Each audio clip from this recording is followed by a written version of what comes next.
Good morning, everybody. How are you doing? I hope you're well. This is the second of the Recruiting Gym's daily stand-ups. Why are we here today? Well, the world is working from home. The world is also in the process of sort of potentially, maybe melting down. And what that means is that we've got tens of thousands of recruiters across the UK and the world that are working from home. And that would be fine in good times because they'd be busy speaking to candidates, busy speaking to clients, and everyone would probably be able to make money. Didn't put my phone on silent, did I? And everyone would be fine because they're making money. The challenge is that there's tens of thousands of recruiters sitting at home, nervous about their ability to make placements, speaking to candidates and clients that maybe thinking recruitment is the last priority on their mind right now, but also knowing that maybe their own job may be insecure. And that's not really a recipe for good mental health. As Claire Davis, the Recruiting Gym's mental health coach, says, sort of loneliness and stress are two of the biggest catalysts for mental health issues. So the stand-up is really there to help recruiters have one thing to focus on in the day that they can control and feel good about. And that's really what this is all about. How can we, together as an industry, be there for ourselves, but also be there for our candidates and clients as well? So today's stand-up, we're going to be focusing on candidates. Now, you might be thinking, well, surely I just want to know whether my clients are recruiting. And that's true. Watch yesterday's stand-up if you want the 2 or 3 questions that you should be asking. Today, we're going to be focusing on candidates because just as you might be feeling nervous and insecure about your job and your sort of career, etc., your candidates are feeling exactly the same. And what we've got to remember is that, yes, we want to make placements today, but part of being part of your market, if you call yourself a specialist in your market, it's about being there for your specialist community when hard times hit. Why is these startups open to a lot of the industry for no charge? Well, it's about me giving back to the community. What are you giving back to the community that you work with on a day-to-day basis?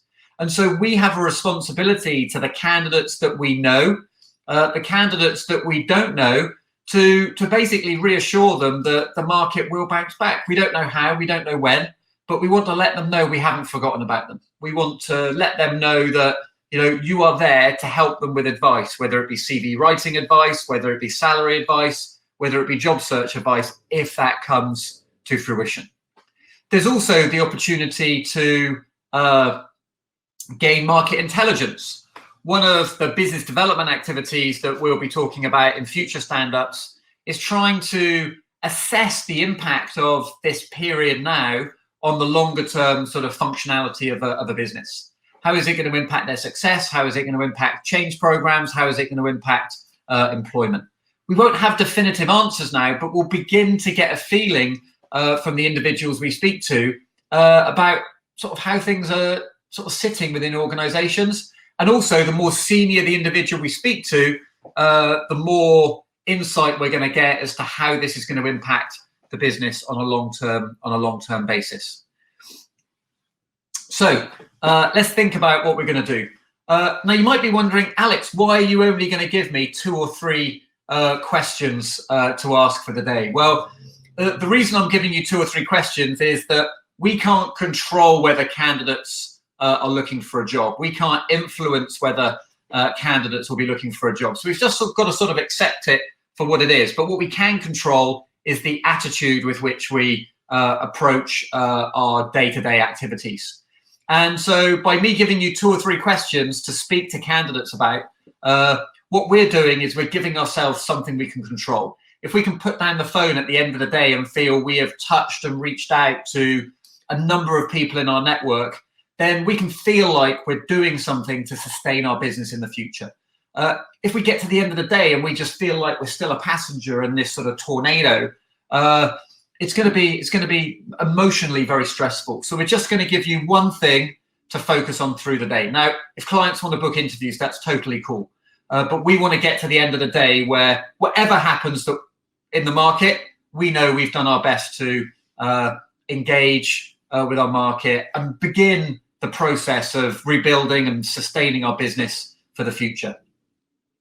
So let's think about the three questions that we want to ask. Now, the questions may be slightly different dependent upon the type of candidate that you've got. So the first type of candidate that you've got is temp candidates or contract candidates that are working for you on assignment at the moment. And we've got a really important message for them to basically let them know we are speaking to their line managers and we are tracking when they can go back to work or what the work expectations are. And when I speak to contract recruiters, a lot of their work at the moment is speaking to line managers, finding out what the work expectations are, speaking to the candidates, making sure they're in a position to deliver on those expectations. If you've got candidates that technically are working for you, but the work has been suspended, it's really important that you remind them that you haven't forgotten about them. The fact that you're speaking to the clients on a day-to-day basis. And so the first question you just want to ask is, how are you doing? Sounds like an open question, right? But just how are you doing? And empathize with them about their situation.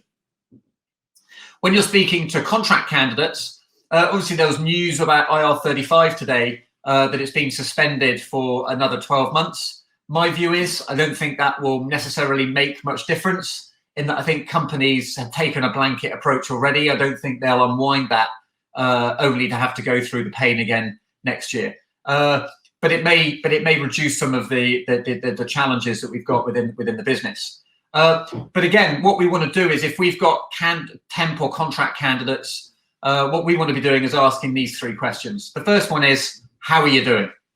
How are you finding things at the moment? And it's really important that we just, from a pastoral perspective, check they're doing okay. The second one is, what's your view on how this is going to impact the contract market? We don't have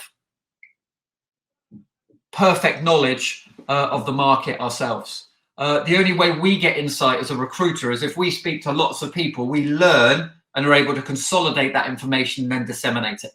So speaking to your temps and contractors and going, how do you think this is going to impact the temp and contract market? How is it going to impact your role within the organizations that you've been working in recently? It may be you've got candidates that are contract and temp candidates that are still working for competitors. I know a lot of you will have a list of competitor candidates that you track on a day-to-day basis. This is a perfect time to call them and go, how are you doing? Are you okay? Is your contract still going to continue? And you hope it does, right? Because we don't want 5,000 candidates looking for jobs overnight. We can't help them all. What we want to do is position ourselves that if what they're doing doesn't work out, they give us a shout. So let's remind. First question, how are you doing? Second question, how is this impacting the contract roles that you're in at the moment? Third question, how is it going to impact your industry or the business you're working in long term? Now, this is a market intelligence question because what we're looking to do, as I said before, is understand what's going to be happening into the market, into the future. Which sectors are doing well, which sectors are doing badly, which companies have a robust client base that are going to be able to weather this storm and which may be a bit more affected. For instance, if you've got a client that's very heavily dependent on the hospitality industry, that's going to be really difficult, right? So someone like Bookers may well be struggling because they're not selling to restaurants. The flip side is everyone else, the supermarkets are looking to buy more, and we know Bookers is part of Tesco. So that's what we want to be doing. So first question, how are you feeling? Second one, how is it impacting the contracts that you're on at the moment? The third question, how do you think your industry or business is going to come out of this? When we're working with perm candidates, we've got to think, remember the psychology is slightly different. If we're speaking to a perm candidate that has started very recently, remember most people believe in the premise, which is last in, first out. And so when you're speaking to perm candidates that have recently started jobs, say, for example, in the last 6 months, we want to ask them, firstly, how are you doing? Second question, how is these changes impacting your organization? How is it going to impact the security of your role? I know you started recently. And lastly, we're going to ask, how do you think your business will do in the long term? Who will be the winners and who will be the losers in the industry that you work in? Because they will have a view. Remember, at a very transactional level, they may not have that business insight. But looking at the people on the call here, I know you will be working with mid to senior level candidates that will have market and industry awareness. If we're working with perm candidates that have maybe been around in their roles a little bit longer, we want to take a bit more of a pragmatic approach. The first question is, and we know they're looking, we're just going to ring up and say, hey, we haven't forgotten about you. We're just letting you know not much is moving at the moment. This would be for the candidates that are active in roles as well. And again, we want to ask the question, how are you doing? How is the impact of this last few weeks going to impact the performance of the company that you work in? How do you think they'll fare? Remember, what we're doing is we're not going straight into, are you going to need a job? What we're doing is going, how is it going to impact your business? What do you think their strategies to succeed will be? And again, what we're doing is we're gaining market intelligence as well as understanding about the job security of candidates. The last question that you're going to ask the candidates that are on a perm basis is, how do you think it might impact the security of your role? And when we ask this, we've got to ask it in a very sensitive way, which is, I hope this question never comes to pass. But how do you think it will impact your role in the organization? A lot of this is about, remember, day to day, we've got to be thinking that we are generally really focused, right? Hi, are you interested in this job? Would you like to move to another opportunity? In today's market, we've got to be a lot softer. Remember, just us calling that candidate is about reminding them that we exist. We're playing for those candidates, giving us the first call should things go right. And last but not least, is I'd really like you to think about, how can you help those candidates? And every candidate call you finish, what you need to be doing is to say to them, right, here's how I can help you. If you feel your job's insecure, I can help you write a CV. I can tell you which companies are hiring in the market. I can let you know what salaries people are expecting in relation to skill set. I can give you interview preparation technique. Remember, the difference between recruiters, the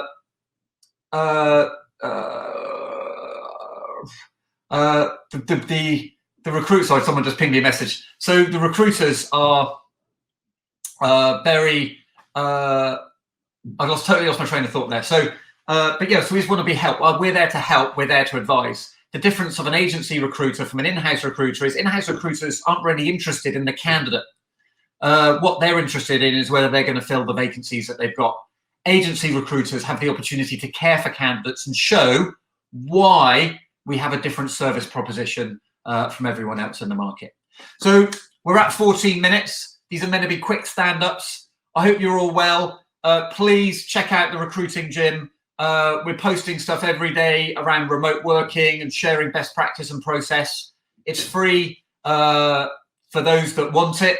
So go to recruitinggym.com, click sign up, put your email address in, or log in through LinkedIn, and we'll look forward to seeing you in the gym. See you soon. Take care. Bye.